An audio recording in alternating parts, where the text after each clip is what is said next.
जो ये किताब है ये बहुत ज्यादा जरूरी इसलिए है क्योंकि यहाँ पर परमेश्वर के मंदिर को लेकर, परमेश्वर की शहर पनाह को लेकर बात हो रही है। और यहाँ पर एक पद कहता है, इसलिए अब सेनाओं का यहोवा यूं कहता है अपनी अपनी चाल चलन पर ध्यान करो।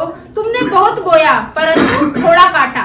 फिर कहता है तुम खाते हो परंतु पेट नहीं भरता, तुम पीते हो परंतु प्यास नहीं बुझती, तुम कपड़े पहनते हो परंतु गरमाते नहीं, और जो मजदूरी कमाता है वे अपनी मजदूरी की कमाई को छेद वाली थैली में रखता है। कहने का मतलब ये है कि अगर आप इस वचन को पढ़े तो कैसा लगता है, बड़ा संसारिक वचन है कि कपड़ों की बात हो रही है, खाने पीने की बात हो रही है, कमाई की बात हो रही है, जो कि आत्मिक रूप से किसी बात को लेकर ये अलग नहीं है। क्योंकि संसार में रहना है तो किस चीज की जरूरत है, इन सारी बातों की क्या है, हमें आवश्यकता है। इसलिए हगागी कहता है कि तुमने इतना सब कुछ कमाया, जो बहुत अच्छी बात है, लेकिन बड़ी दुख की बात यह है कि तुम इसका भोग नहीं कर पाए, उपयोग नहीं कर पाए। आपने कमाया लेकिन उस कमाई को आनंदित तरीके से आपने क्या नहीं किया, इस्तेमाल नहीं किया। Hallelujah, hallelujah. ये सबसे बड़ा दुख है। जॉब ना हो वो तो एक परेशानी है, लेकिन जॉब होते हुए संतुष्टि ना हो, और जॉब होते हुए भी हम पैसे को उस तरीके से इस्तेमाल ना कर पाए जैसा होना चाहिए, जिसको हम बरकत के नाम से जानते हैं कि ब्लेसिंग्स नहीं है, तो ये बड़े दुख की बात है। ये ऐसे दुख की बात है जो एक पारिवारिक और एक संसारिक रूप में हम देखते हैं दिन प्रतिदिन। यहाँ पर हगागी इसलिए इन बातों को कहता है क्योंकि जो यहूदा के लोग हैं वो कहां से आए हैं, अभी निकल कर आए हैं, बेबीलोन के चुंगल से निकल कर आए हैं। और उनका चुंगल ऐसा था जहां वो दास दासी और बड़ा वैसा जीवन व्यतीत कर रहे थे जहां उनके लिए कुछ भी नहीं है। तो उनको समझाते हुए हगागी कहता है कि तुम्हारे पास आशीष क्यों नहीं है। ये इसी अध्याय में लिखा है, अगर आप मैं पढ़ाऊंगी कौन सा पद है, कि अगर आप अपने जीवन की सारी जरूरतें, जो जरूरत है संसारिक रूप से आप सब करते हो, लेकिन वो फलता नहीं है, आपको कमाते हो, चैन से खा नहीं पाते, संतुष्टि नहीं हो, तो इसके पीछे ये कारण नहीं है कि खर्चे बहुत हैं, इसके पीछे ये कारण नहीं है कि कमाई सफिशिएंट नहीं है, पूरी नहीं है उतना, इसके पीछे ये कोई कारण नहीं था। इसके पीछे एक बहुत स्पिरिचुअल और कहीं आत्मिक रीजन था। आप उस पद को पढ़ेंगे, हमारे लिए 9वां पद को पढ़ेगा कि क्यों नहीं वो कमाते तो हैं और खा पाते, और वो क्यों नहीं कपड़े पहनते हैं लेकिन गर्मा पाते हैं, हम 9वें पद में देखेंगे। तुमने बहुत उपजा की आशा रखी परंतु देखो थोड़ी ही है, और जब तुम उसे घर ले आए तब मैंने उसको उड़ा दिया। सेनाओं के यहोवा की यही वाणी है, ऐसा क्यों हुआ? क्या इसलिए नहीं कि मेरा भवन उजाड़ पड़ा है और तुम में से प्रत्येक अपने अपने घर को दौड़ा चला जाता है। आमीन, आमीन। समझ आया कि ये परमेश्वर ने विपत्ति जो डाली है, जो हमें लगता है कि अरे ये तो छोटी सी बात है, अरे ये तो ऐसे ही हो गया, इसके पीछे बड़ा कारण क्या है, ऐसा इसीलिए हुआ, ऐसा क्या हुआ।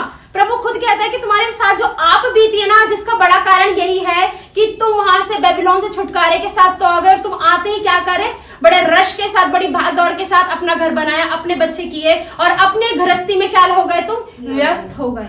और इस व्यस्त पने से प्रभु बहुत चढ़ जाता है। तुम वहां से भगे दौड़े आ गए, अपने परिवार संभाला, अपने लोग संभाले, अपनी कमाई का जरिया देखा, अपनी शहर पना को, अपने घर बार को तुमने बनाया, तुम दुकानों पे भाग रहे हो, घर बना रहे हो, पड़ोसियों की मदद कर रहे हो, लेकिन तुम्हें ये नहीं दिखा कि यरूशलेम पूरा तबाह पड़ा है।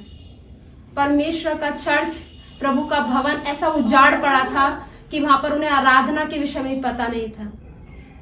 और इसी बात को डांटते हुए हगागी कहता है परमेश्वर के वचन से दर्शन लेने के बाद कि क्या तुम्हें नहीं दिखता, प्रभु क्रोध के साथ इस बात को कहता है, क्या तुम्हें नहीं दिखता कि आज तुम जो खा भी रहे हो और तुम्हारा पेट नहीं भरता, तुम पहनते हो लेकिन गरमाते नहीं हो, इसके कारण यह है कि तुमने परमेश्वर का जो सेवा का काम था उस पर कोई ध्यान नहीं दिया।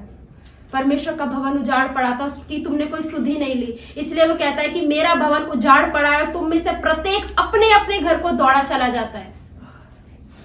हालेलुया। मेरा घर, मेरी मम्मी, मेरे पापा, मेरा मेरा मेरा मेरा मेरा, और मैं के साथ हम बकरी बनकर एक दिन हलाल हो जाते हैं। हालेलुया। हम एक दिन तबाह हो जाते हैं, हमारा कोई नहीं, कुछ नहीं बचता, क्योंकि हम मैं में रहे। मेरा घर, मेरी कमाई, मेरे बच्चे, मैं। और प्रभु का भवन, ठीक है, चर्च है, चर्च वाले देखेंगे चर्च ऊपर से पैसा आ रहा है, वो देखेगा। नहीं नहीं नहीं, प्रभु ने जो भवन में आ रहे लोगों के लिए बात को बोला है कि आपको क्या करना है, कि आपको उस शहरपना के विषय में क्या करना है। यहूदा के लोगों ने ध्यान नहीं दिया और उनको डांटते हुए प्रभु ये बात कहता है कि आज तुम्हारे पास किसी चीज की बरकत नहीं है, आशीष नहीं है, तो उसके पीछे कारण ये है कि तुमने प्रभु की सेवा के लिए एक कदम भी नहीं उठाया। प्रभु के भवन के लिए तुमने कुछ भी बोया नहीं, प्रभु के लिए तुमने कुछ नहीं किया। बेशक आपने बहुत प्रार्थनाएं की, प्रार्थना करना गलत नहीं, वो बहुत जरूरी है, बहुत जरूरी है, लेकिन जब तक हम कुछ सेवा का काम उसके लिए नहीं करते, अपने जीवन को प्रभु के लिए नहीं देते। क्या कलीसिया में बैठे और लोग प्रार्थनाएं नहीं करते होंगे?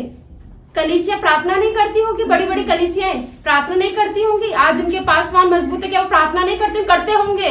लेकिन जब तक हम प्रभु के काम के लिए खुद को इस्तेमाल नहीं करते, ये बड़ी बात है। और आप नेहमिया के विषय में बड़ा अच्छे से जानते होंगे कि नेहमिया ने कैसे शहरपना को बनाए। एक हाथ में भाला लेकर और एक हाथ में काम करते हुए शहरपना को बनाए, क्योंकि वहां विरोध बहुत था कि अगर कोई आ जाए पीछे से लड़ने तो वो तैयार है भाले के साथ।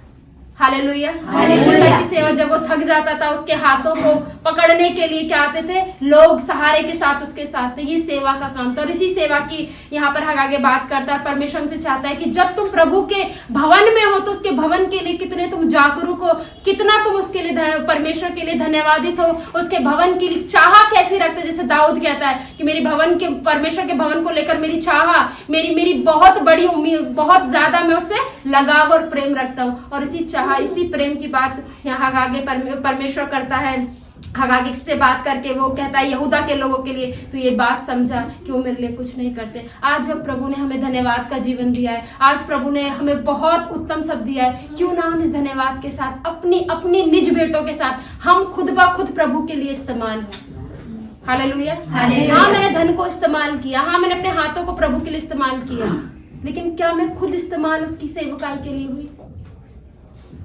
अपना घर परिवार मैं करते हुए क्या मैंने अपने परिवार को प्रभु की सेवा के लिए लगाया? ये एक बड़ी बात है। और इसी बात को समझाते प्रभु कहता है कि अगर तुम अपने कामों में, अगर तुम अपने जीवन में आशीषों के खोलता हुआ दिखना और चाहते हो आशीषों का अनुभव करना, तो उससे पहले परमेश्वर का जो भवन है उसकी जरूरतों को पूरा करना सीखो, उसके भवन की चाह रखना सीखो, उसके लिए करना सीखो। प्रभु आपके खत्तों को खुद ब खुद भर देगा। आमीन आमीन। इसलिए हगागी कहता है, आज प्रभु हमसे इस बात को कह रहा है कि परमेश्वर ने आज जो कुछ आपको दिया है वो धन्यवादित है, लेकिन आज कहीं भी कोई मजबूरी है, कमजोरी है, बरकत नहीं है, हम सच में अपने जीवन में चल दौड़ तो रहे हैं लेकिन शांति नहीं है, खुशी नहीं है, तो शांति और खुशी के लिए परमेश्वर क्या कहता है? प्रभु के लिए खुद को इस्तेमाल कर। Hallelujah hallelujah. यहोशू को लगता था कि बस मूसा है तो सब है, लेकिन कहते हैं जब तुम आशीषित व्यक्ति के साथ रहते हो तो उसकी आशीष आपके साथ भी क्या होती है? लग जाती है। Hallelujah hallelujah. और वो आशीषों का पात्र यहोशू आगे चल के हुआ। इसीलिए जब एक आशीषित होता है तो उसकी आशीष क्या होती है? बढ़ती चली जाती है। एक विश्वासी था, दूसरा है, तीसरा है, और हमारा परिवार क्या बन जाता है? सेवा का ऐसा गढ़ बन जाता है कि हम क्या हो जाते हैं? परमेश्वर के दास दासी तो हैं, लेकिन क्या हो जाते हैं? वॉलंटियर्स, जो परमेश्वर के काम करने वाले हैं, जो ये तैयारी जो करके रखते हैं। परमेश्वर की क्या करते हैं? भवन को तैयार करना है। छोटी बात नहीं है, परमेश्वर का ऐसी चीजों के लिए बहुत आदर है। हालेलुया। परमेश्वर उन सब चीजों का आदर करता है जो आप उसके लिए करते हैं। उसके भवन को सजाने वाले, भवन को सोचने वाले, उसकी सेवा के काम करने वाले कभी भी बिना आशीष को लिए नहीं रह पाएंगे।